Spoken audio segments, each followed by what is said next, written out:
La chaîne Beit El Khibra vous présente la bourse des valeurs.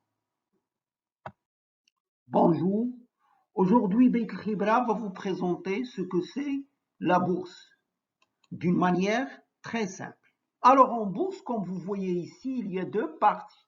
Il y a d'un côté les entreprises qui ont besoin des fonds pour financer leurs projets de développement et d'un autre côté, il y a les investisseurs comme vous et moi qui ont envie de fructifier leur argent.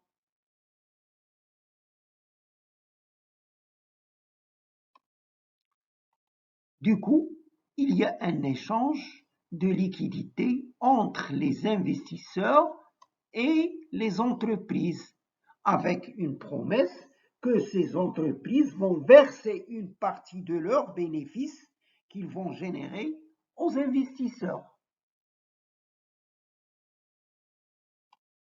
Quand on achète une action, on achète en quelque sorte une fraction de l'entreprise.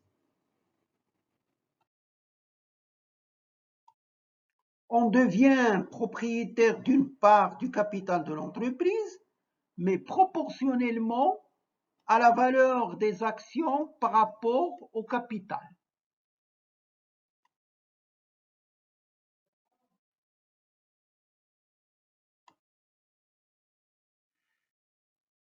Ici, on va vous expliquer la différence entre l'obligation et l'action.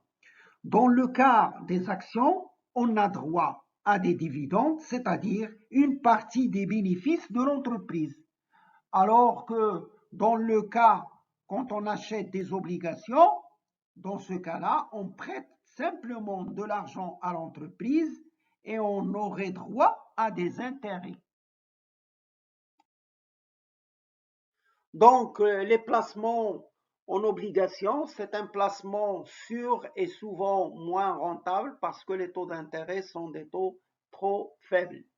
Alors que les placements en actions des entreprises privées, c'est des placements rentables et souvent risqués. J'aimerais bien répondre à une question pertinente. C'est la question comment choisir l'action et l'entreprise sur laquelle on va investir en bourse. En réalité, il y a deux méthodes, deux façons différentes ou deux stratégies d'investissement en bourse. Une première stratégie qu'on l'appelle fondamentale, une analyse fondamentale, là où les investisseurs vont choisir les actions sur lesquelles investir en fonction des bilans de l'entreprise, en fonction des performances de l'entreprise.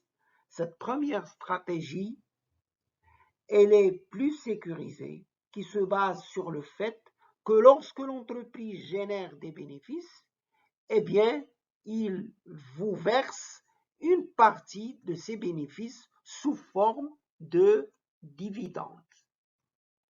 Une deuxième stratégie ou une deuxième méthode qu'on l'appelle analyse graphique,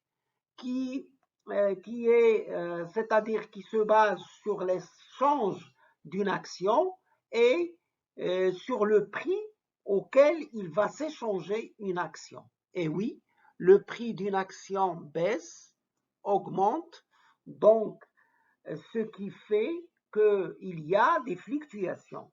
Donc, à quoi est due ces fluctuations? En réalité, ces fluctuations ne sont pas le fruit des performances de l'entreprise uniquement, mais c'est les résultats des ventes et achats entre les investisseurs.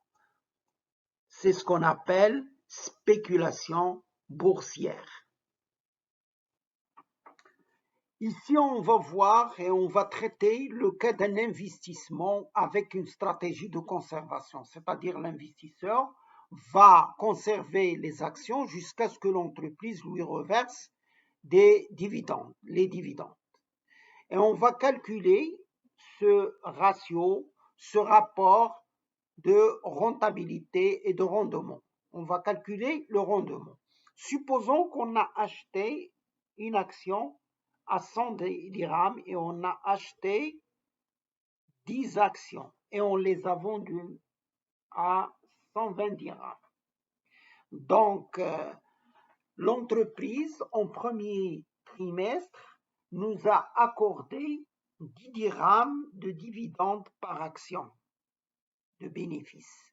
En deuxième trimestre, on suppose que les dividendes, c'était de 20 dirhams par action. Et en troisième trimestre, c'était 15 dirhams par action. Donc, pour calculer ce rapport, R égale combien?